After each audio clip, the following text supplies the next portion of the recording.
5 mistakes I see commonly. These are ranked from when you actually make them, so we're gonna start in the fleet building phase. And here I have lined up 3 wonderfully nice ships for you. And the first mistake is to take ships that just don't work with each other or don't work with your admiral. So, as you can see here, we have a Assault Frigate Mark II and with 2 Nebulons. Now, these are, like, generally speaking, long-range ships, so you did that. You have 3 long-range ships, that's great. The only problem with them is, like, the 2 Nebulons want to go head-on and take your enemy, like, somewhere here. And this one would like to drive sideways to your enemy. So if the enemy was like a Star Destroyer, let's get that ISD, and this was here, these would like to go really slow and just come in from the front, somewhat like this maybe, like in a blob, and then you would like, this is not long range, so you would have him in long range, this, and then just swim to here, and then you'd still be in long range for his shot. And this one actually wants to do something else, so this one actually probably wants to go somewhere like this, probably rather fast as well. So you're in long range, you shoot him with both of your sides, like your side and your front, and then you're gonna go somewhere like yeah, this is a bad example because I parked the other ship there, but you see the problem right now, like this wants to go here, and let's say this is not a ram. Now you see you obstruct yourself, and then this shoots. It's medium as well. Yeah, that was like really badly done, but it would like want it to be here. That's where you would want it. And so if you don't have a plan and you just think, well, these ships are cool and these ships are cool, like this is generally more a new player's mistake, but don't take side arc ships and front arc ships in the same fleet. Like the same thing would be to just whoopsie,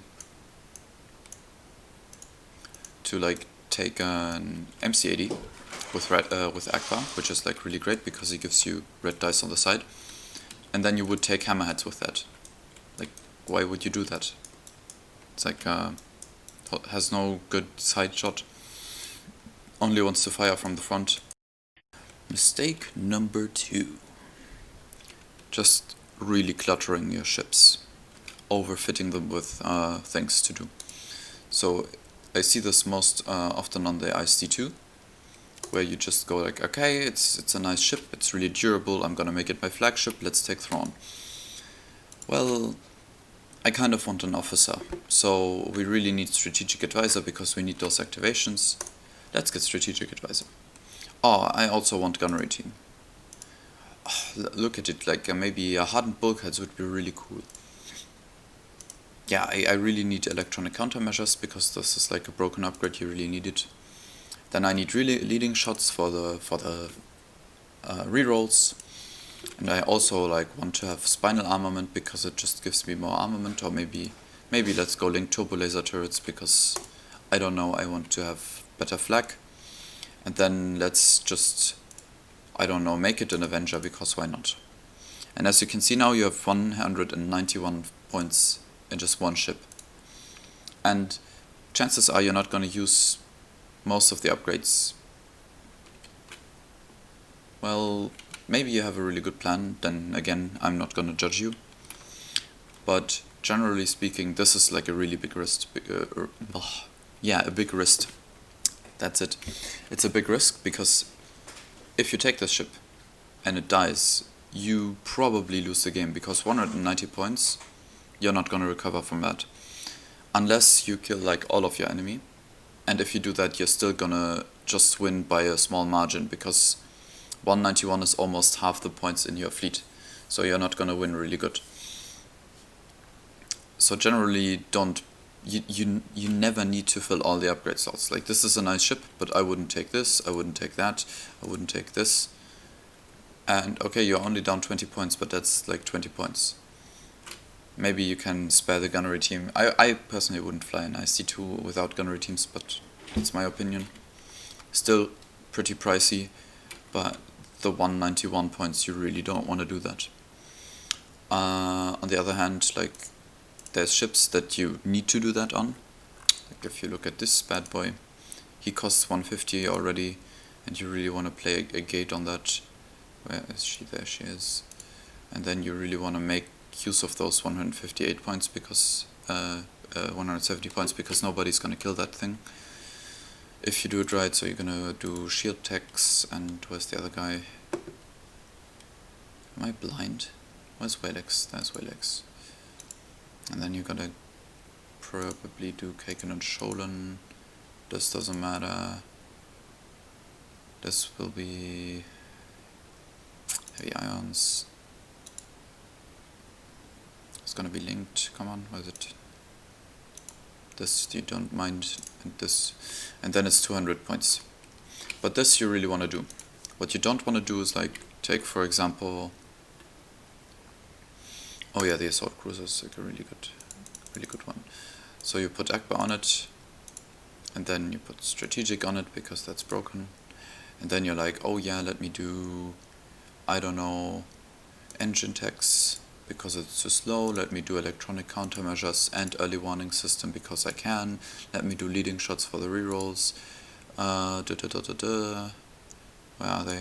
Got battery turrets for the reroll and long range, and then maybe home 1 as well, and then you're at 194 points, and if that thing dies, you're gonna lose, and most likely you're not gonna make use of all of these upgrades. Mistake number 3. Not kitting your ships out enough. I'm gonna make this example with the Kuat. This was like a really bad one, but yeah. So the Kuat, where is it? There it is. Let's say you just have like 112 points in your list, and you think, well, I'm just gonna take a Kuat and not put anything on it. With that, the problem is like, yeah, you have like 3 blank dice and 2 blue dice and 3 red dice. So technically you could do like, what, 12 damage and 2 accuracies, but chances are you roll 0 damage, or 2 damages, or 4 damages, and it's really just not good. And that's like why you should always put some things on your ships. You really, like, you need dice fixing on like every ship. You need rerolls because most of the time dice don't do what you want them to do. So take rerolls. That's why on a ship like this that wants to go in close range anyway, gonna take something like leading shots. Probably want something like electronic countermeasures as well, so you can just sit in the front arc of someone else and not die immediately. Now this looks a lot better. Maybe you also want to put a ordnance upgrade or something, because it's a Kuat, so you want to have an ordnance upgrade. But I mean, this looks a lot better than just the blank Kuat. And the same thing goes like for Architects. This is one I see really often. Like, yeah, you got an Architects, it's got 3 red dice. Chances are they just 3 blanks. Congrats, what are you gonna do? Then maybe sometimes I see these people just playing, these people, okay. I see them playing slave turrets. Like, wow, now you've got 4 red dice and you still have like no reroll. Please, guys, take rerolls, you need them. Like, either don't take slave turrets, go for linked turbo laser towers, or like give it a skilled first officer and take like a flotilla with Darth Vader on it so you can choke the officer and get a reroll that way. Or whatsoever. Just please take rerolls, man. You need them. Mistake number 4. Taking the wrong objectives. Now, there's just some objectives you don't ever see, like in competitive play, and for a reason. And there's just some objectives you shouldn't take with any list whatsoever. I think I'm gonna make a separate video on just all of the objectives, so I'm not gonna go through that right now. But there's just some objectives you don't play, and you don't play for a reason. Like,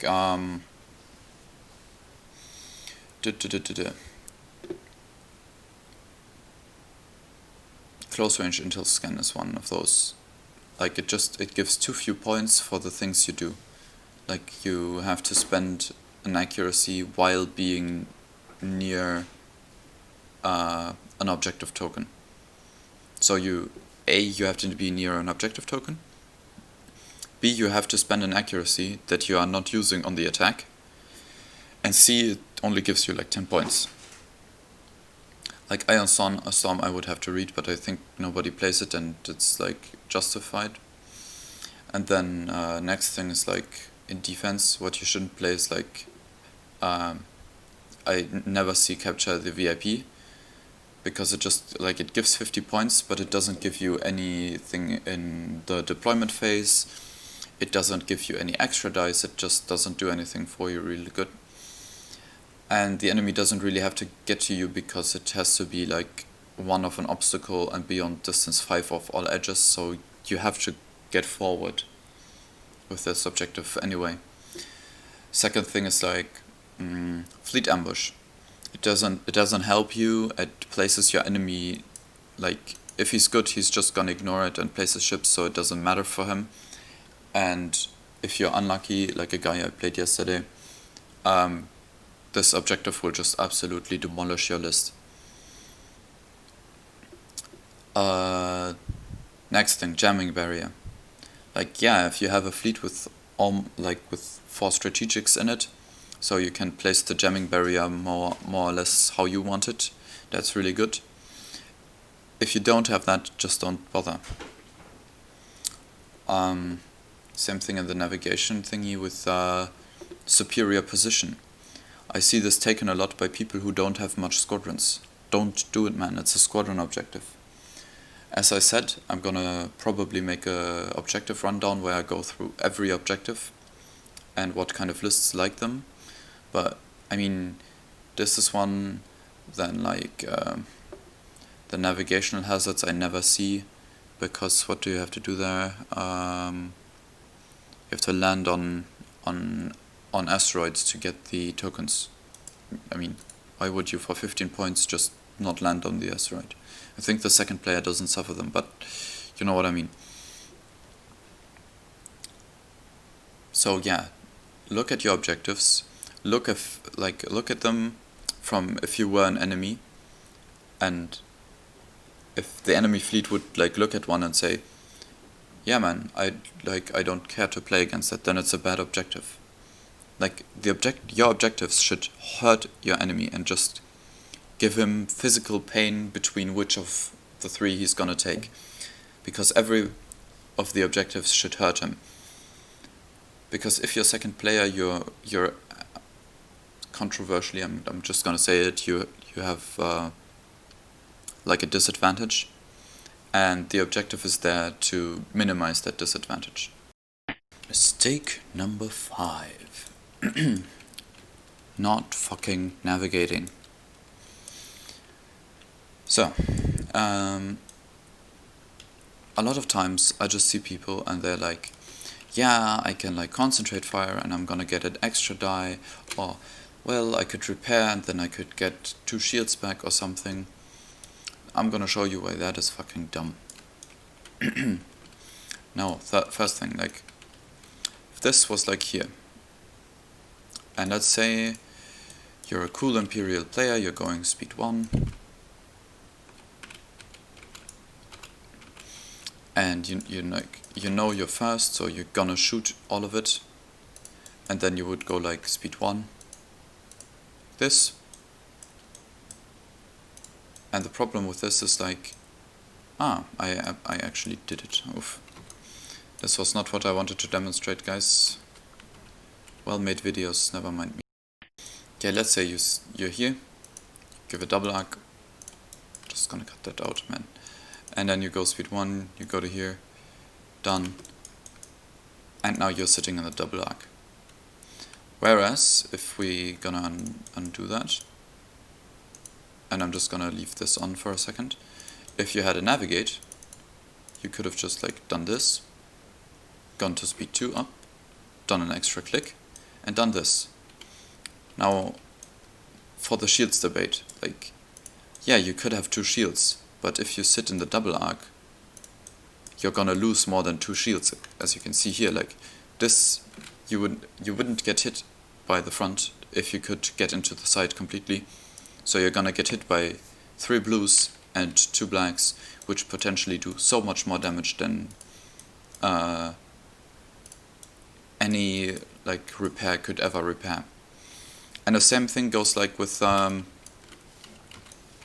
what's it called? With concentrate fire. Like, let's say this ISD was like camping somewhere here, and you're like this really nice MC80, and you know you're outside here, and let's say for whatever reason you go speed 3, and this is like a really shitty ship at speed 3 because you're gonna move here, and probably I did it again. Yes, I did it again. You can still get your front arc on, but let's say you couldn't. Yes, you could concentrate fire and get in an extra red die, like if this was more like here. Now you can't get your front arc in. And like you're gonna lose a lot of dice, and the concentrate fire is not gonna help you with that because it's not gonna give you as much dice.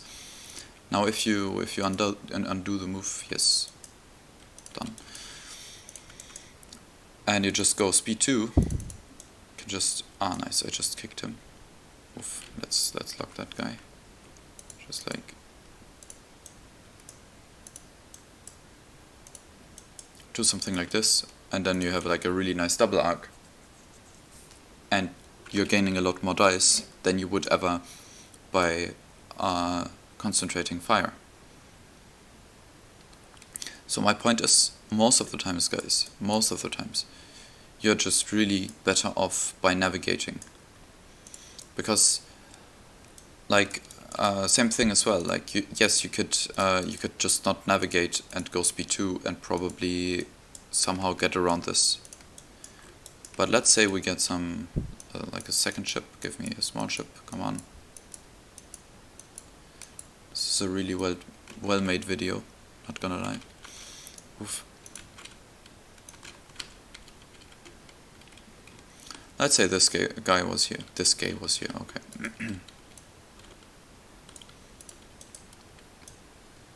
Like, no way that you're gonna get there with like speed 2. But if you navigate, you're gonna be speed 3. You can actually do something like this. And you're gonna be out. There you go. No front arc for the ISD. Could probably actually do a better one if you did this. Yes, because then you're out of the double arc of the... you're not.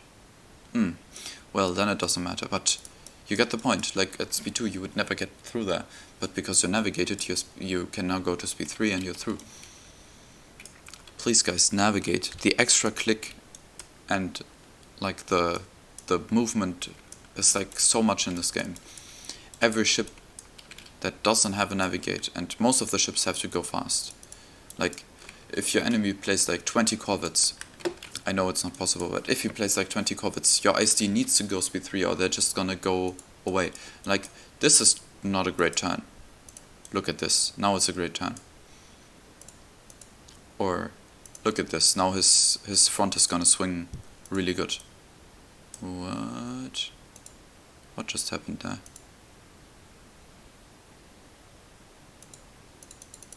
Okay, I literally can't tell you what is happening right now. Why is this? Why does this happen to me? But the navigate, my friends, is like so important. Like, look at this difference. Look at it. And what you could actually do, like if you have to do a really tight turn, you're gonna go to speed 2 and do this. Like, look how tight he turns now. Guys, navigate, it's the best fucking command. It's gonna spare you from damage more than any repair could ever repair. And it's gonna give you more dice than any intensify firepower could ever do. Like, if your enemy is not in your good arcs, you're not gonna shoot him with your good arcs. Have fun. Just concentrate if you really know what you're doing, and if you know that the enemy is gonna be in the arc. Like, for example, like concentrate is not a bad command. Like, if you have something like oof. Don't get me wrong.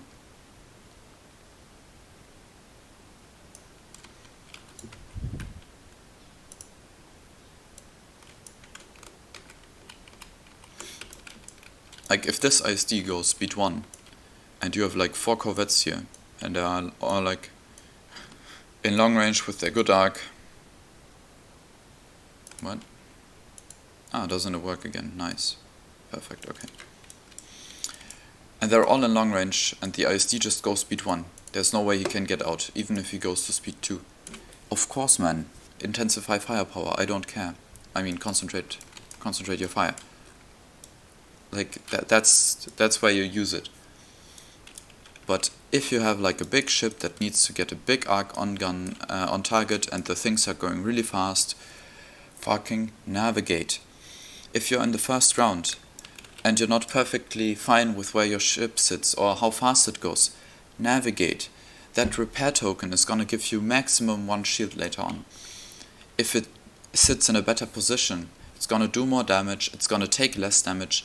Navigate, people. It's the best command. I think you got the point now.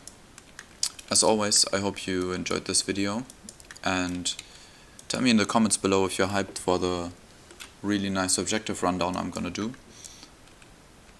I think I'm gonna do that actually like on when not Wednesday, Thursday maybe, or Friday. Okay, until then, see you in the next one.